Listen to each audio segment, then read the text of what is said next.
আসলে fans, Bangladeshi fans যারা আছে তারা ফেসবুকে সবাই বলতেছে যে please ban Bangladesh cricket, please ban Bangladesh cricket.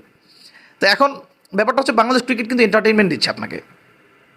Please ban Bangladesh cricket এটা বলা যাবে না, প্লিজ ডোন্ট সে দ্যাট। কারণ বাংলাদেশ ক্রিকেট যে হারতেছে, আপনি কিন্তু এখানে এন্টারটেনমেন্ট পাচ্ছেন, এটাই কিন্তু একটা এন্টারটেনমেন্ট। ক্রিকেট খেলা আমরা কেন দেখি? এন্টারটেনমেন্টের জন্য। এই যে বাংলাদেশের পুয়ার ফিল্ডিং, আপনি এই পুয়ার ফিল্ডিংটা দেখবেন, মজা পাবেন, এক্সপ্লেইন করবেন, ডিসকাস করবেন, অ্যানালাইসিস করবেন। তারপরে আপনি তাদের পুয়ার ব্যাটিংটা দেখবেন, আবার ইংল্যান্ডের ব্যাটসম্যানদের ব্যাটিং দেখবেন, আবার অস্ট্রেলিয়ান ব্যাটসম্যানদের ব্যাটিং দেখবেন, কম্প্যারিজন করবেন। Lot of things to do এবং লট অফ এন্টারটেইনমেন্ট কিন্তু আসবে। এই জন্য please don't say that, please ban Bangladesh cricket, এগুলো বলা যাবে না।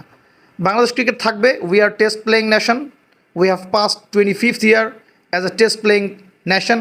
এটা আমাদের জন্য একটা প্রাউডের ব্যাপার।